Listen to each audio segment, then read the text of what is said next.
The shuttle shuddered as it broke through the thin atmosphere of the human colony on Yalara Prime, leaving a streak of violet plasma trailing behind like an annoyed comet. Lieutenant Harris squinted at the approaching vessel through the control deck's observation window, muttering something about, "Someone really needs to teach these pilots how not to flirt with gravity."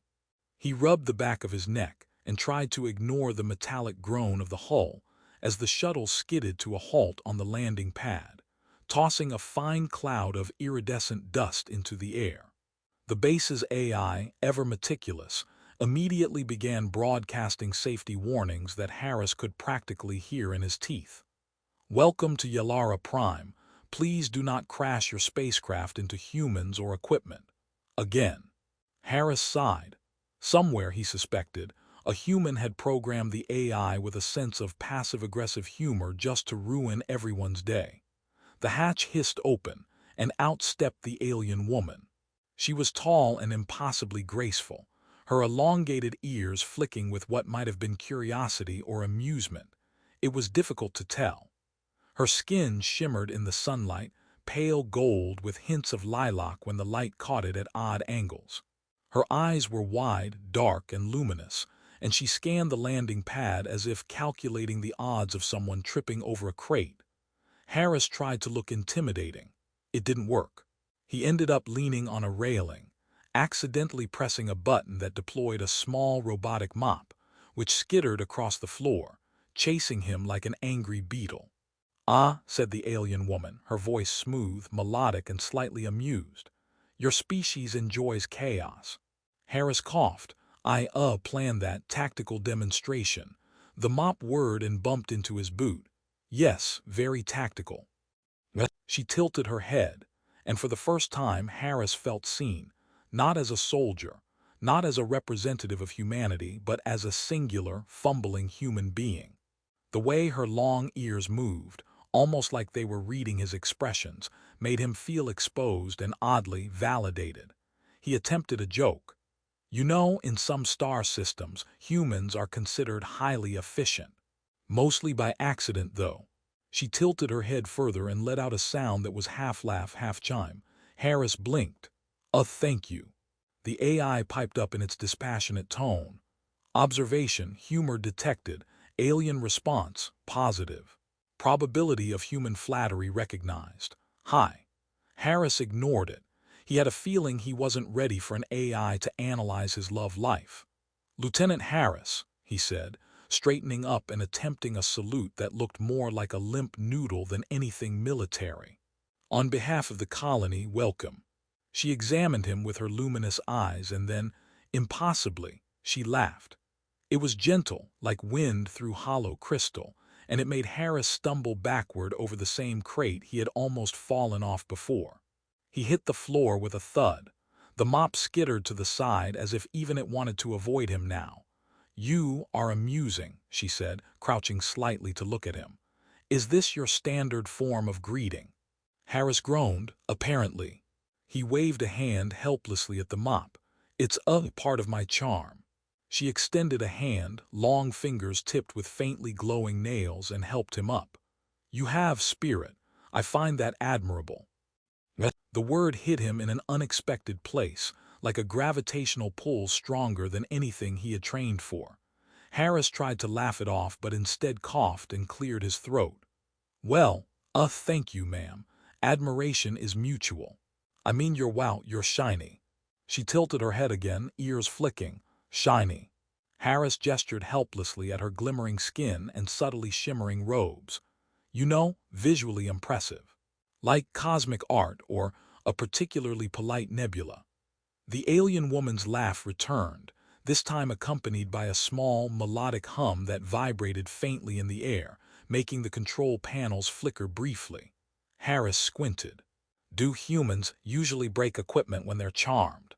"You are unique," she said, straightening, "and that is delightful." Days passed with small, absurd interactions that gradually formed a peculiar rhythm. Harris introduced her to the colony's mess hall, where she was baffled by the idea that humans could eat 3 different types of processed meat in a single meal and call it a balanced diet. She tried to mimic them, only to spray a spoonful of gelatin across the table, narrowly missing the AI supervisor drone, which beeped indignantly. Harris laughed until his sides ached. Training exercises became performances of humor and skill. Harris would clumsily swing a plasma baton. She would counter with a move that sent him flying into zero-gravity foam padding, and when he inevitably crashed, she would quip, "Efficiency. Still suboptimal." Harris would reply with mock indignation, "Suboptimal. I'll have you know this is highly advanced human improvisation." Even the security drones seemed to buzz with amusement at their antics. At night, under the twin moons of Yalara Prime, they would sit on the observation deck. Harris pointed out constellations, fumbling with his star charts while Ilara corrected him with precision that made him groan. "You see," she said, pointing to a cluster of stars, "this is not your puny human Orion. That is the cerulean serpent. And no, it will not bite you if you fall asleep beneath it, though your species would probably deserve it." Harris laughed, pretending to jot notes. "Cerulean serpent, got it. Sounds menacing. You ever get tired of being menaced?" "Rarely," she said, her long ears twitching. "Mostly I am curious. But your species, tendency to bumble yet persist, is charming."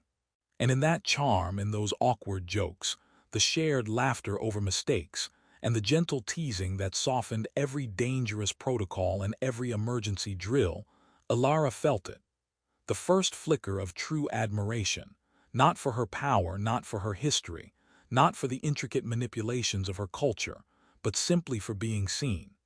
And it was dizzying, like floating untethered in the upper atmosphere of a gas giant, and terrifyingly, wonderfully human. Even when the mop knocked over her drink the next morning and Harris laughed until he cried, she realized something that would change everything. She had never known that admiration could feel so warm, so absurdly joyful, and so utterly alive.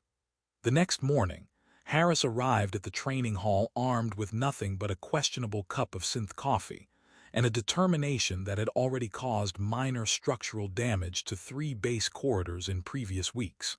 Ilara was already there, stretching with the elegance of someone who could probably bend reality if she wanted, her long ears twitching in synchronization with her limbs. She had a mischievous glint in her luminous eyes, the kind that suggested she knew something Harris didn't, and that he would probably fall over something trying to figure it out. "Good morning, Lieutenant," she said, her voice smooth and amused. "Shall we test your human coordination today?" Harris frowned at his cup. "Coordination is relative. I consider falling over at precisely calculated angles a skill." He took a sip and immediately sputtered, because the AI cafeteria had somehow added a nanobot that altered the flavor profile mid-drink. He coughed, waved vaguely at her, and said, "I may explode at any moment. It's part of the training regimen." She raised an eyebrow. "Fascinating. We shall proceed cautiously then." They began the morning drills, which involved a series of awkwardly constructed zero-gravity obstacle courses. Harris launched himself at the first platform with the enthusiasm of someone who had watched too many Holo Adventure holofilms and none of the safety videos. He immediately ricocheted off the wall, twisting in the air and accidentally sending a crate of holo tools spinning into orbit around the room. Ilara observed him, her long ears flicking in perfect synchrony, and murmured, "Predictably chaotic, yet amusing." Harris hit the floor with a soft thud. "Amusing, I call it dynamic problem-solving." "You call it falling, Lieutenant," she said, barely suppressing a laugh. "But your persistence is remarkable." He grinned sheepishly. "Persistence, that's the word. I was hoping you'd notice. It's a human trait, very rare, like a purple comet or polite pirates."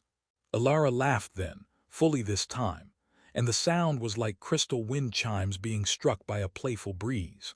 The vibrations made the control panels quiver ever so slightly, sending a few holographic star charts spinning. Harris waved at them helplessly. "I swear they didn't explode on their own." Later, in the mess hall, Ilara attempted to navigate the chaos of human cuisine. She delicately picked up a tray, studied it as if it were a complex chemical formula, and then gingerly poked at the synthetic meatloaf. Harris, ever the guide, offered advice that was equally absurd. You have to, apply the right angle of attack. Think tactical insertion, like when you're ambushing space marauders. Alara tilted her head, long ears twitching. Tactical insertion of food. Yes, Harris said, nodding gravely. Very serious military strategy. Failing leads to embarrassment or nausea, sometimes both. She tried it. The meatloaf slid off the tray in slow motion and hit the floor with a small, compliant plop. Harris laughed so hard he almost fell off the bench. I see you have mastered the art of floor delivery. I call it aerodynamic testing, she replied. The floor provides resistance data. The soldiers around them muttered in confusion, and the AI piped in. Observation, humor detected. Humans still find amusement in minor disasters. Harris grinned at the drone. Yes, exactly. You're learning fast. Evenings were spent on the observation deck, where the twin moons bathed the base in silver and lilac light. Harris attempted to teach Alara human stargazing, fumbling with maps while she corrected him with gentle patience. Lieutenant, she said, pointing with an elegant finger, this is not Orion. Humans have a charming imagination, but your constellations are inaccurate. Ah, Harris said, feigning indignation. Inaccurate, I call it, imaginative cartography, adds character. Alara's laugh echoed across the deck. Character, yes. And endearing chaos. I'm beginning to understand your species better, Lieutenant. You are amusing, flawed, and persistent, admirable traits. At night, when the colony lights dimmed, and only the hum of machinery filled the halls, Alara shared stories of her homeworld. She spoke of cities floating on crystal clouds, rivers of light, and gardens suspended in anti-gravity, where flowers sang in harmonics beyond human hearing.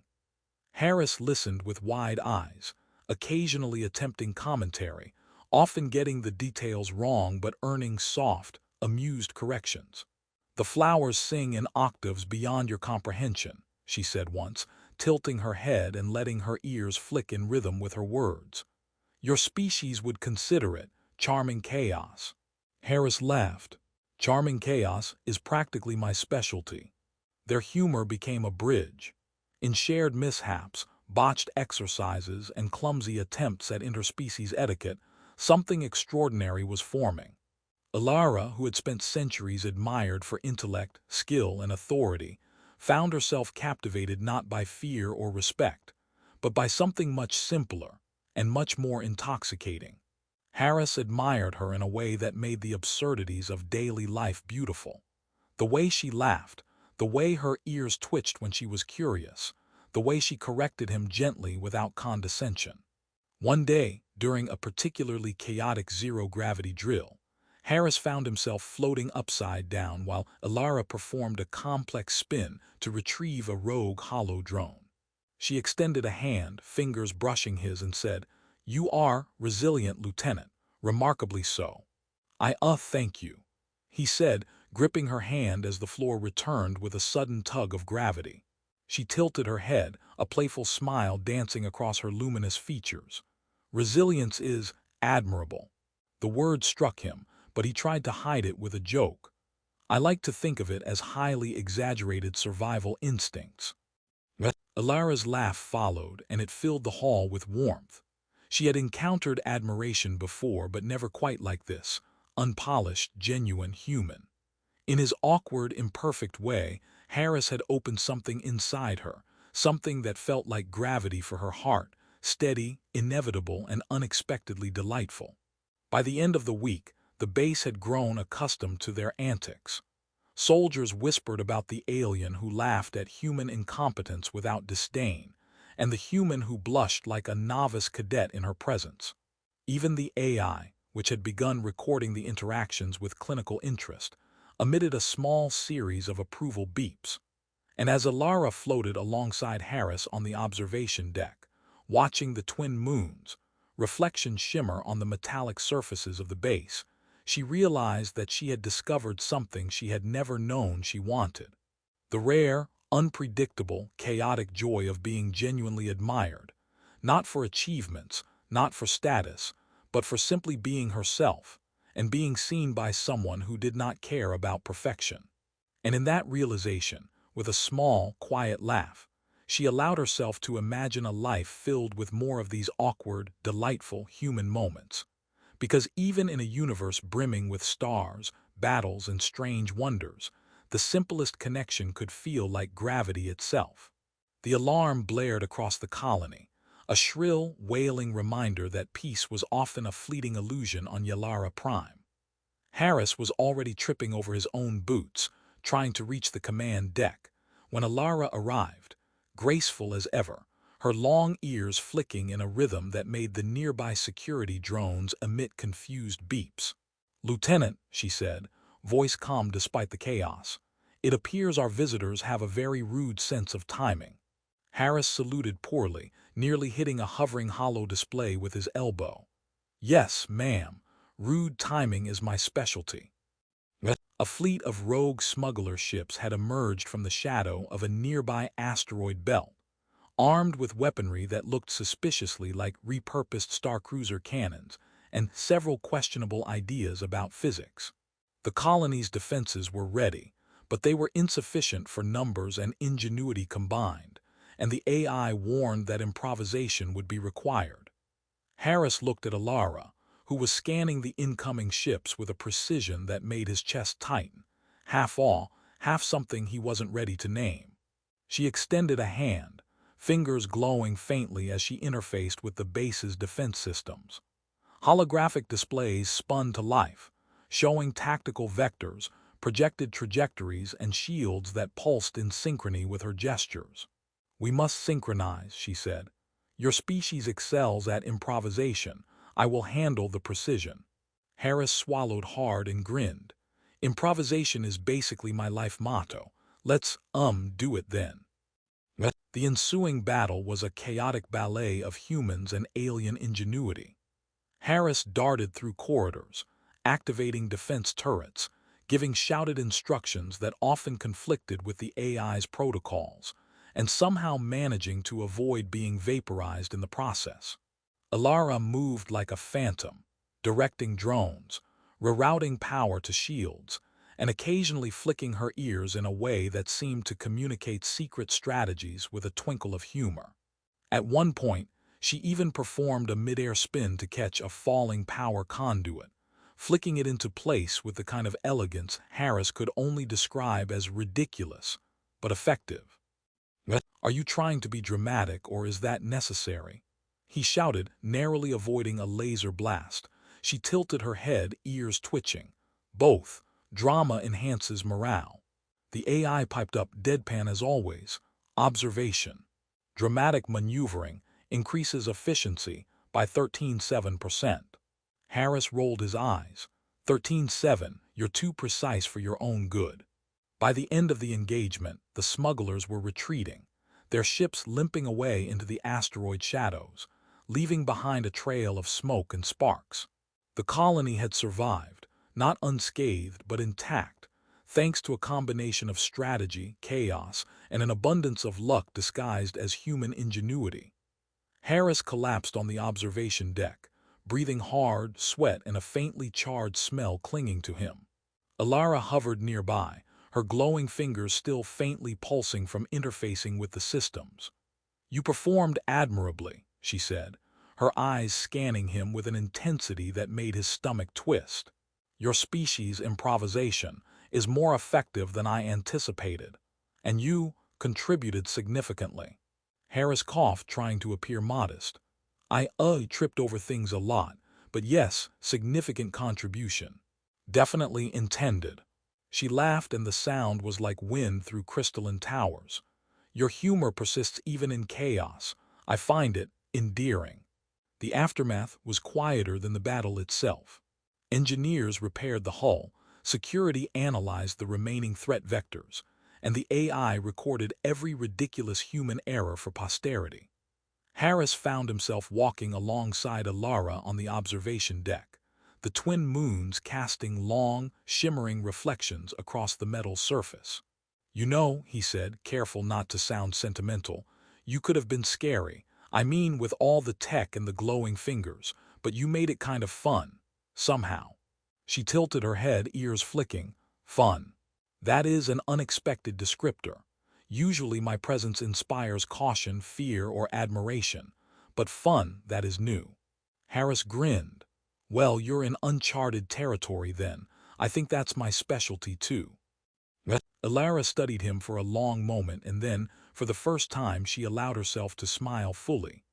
"I have experienced admiration before, often for accomplishments, skill, or status, but never like this. Not for who I am in moments like this, shared and simple. Your species has a way of noticing the ordinary and making it extraordinary. I am grateful." Harris blinked. "Grateful, huh? That's mutual, in a totally professional, definitely not heart-fluttering way." "Professional, yes," she replied, a teasing glint in her eyes, "though I detect something more enjoyable. I am beginning to understand, connection in a way I have not before." The colony slowly returned to its routines, but something subtle had changed. Harris found himself looking forward to sharing even mundane details with her, and she began to laugh at his clumsy metaphors, quietly correcting his errors without the slightest trace of condescension. Their humor had become a bridge, their shared chaos a bond. And in this, Alara felt a warmth she had never known, admiration that was not distant or formal, but messy, human, and utterly genuine. Weeks later, in the quiet of the observation deck, Harris clumsily pointed out a formation of asteroids. "See that one? Totally stable, probably, I think." Alara floated beside him, her long ears catching the light of distant stars. "Your predictions are consistently uncertain, yet I find confidence in your uncertainty." Harris laughed. "Confidence in uncertainty, that's terrifyingly accurate, also surprisingly flattering." Her ears twitched. "Flattering. I see now what humans call charm is not merely humor or skill. It is presence, acknowledgement, attention. You notice me, truly." He shrugged, trying to hide how deeply her words landed. "I notice a lot of things. Some of them fall over a lot, others shine." She looked at him, eyes wide and luminous, reflecting the twin moons. "Then I have been seen, not merely observed, not for what I can do, but for who I am. And it matters." Harris smiled, his own heart strangely light. "It matters to me too. Being seen, I mean. You're amazing, Alara. Chaotic and brilliant and ridiculously good at making me look terrible in zero-gravity drills." She laughed, and the sound wrapped around him like warmth. "And you are human, frustrating, fallible, amusing, admirable. I am glad to have shared this chaos with you." In that moment, both of them understood that the battle, the drills, the laughter, the errors, and the small, absurd victories had not been merely survival or training. They had been a bridge across the gulf of species, a proof that connection could grow in the unlikeliest of places. Harris leaned against the railing, and Alara beside him, the twin moons casting silver light across the deck. He realized that their journey had changed him. He had learned patience, to value perspective beyond his own limited experience, and to find joy in shared imperfection. Alara, in turn, had discovered the intoxicating simplicity of being admired for who she truly was, not for her power or status, and the playful intimacy of laughter and imperfection. And for the first time, the alien woman felt that strange, exhilarating gravity of human emotion. Not fear, not respect, not mere curiosity, but the grounding force of admiration and connection, mirrored in a single, awkwardly charming soldier who had stumbled his way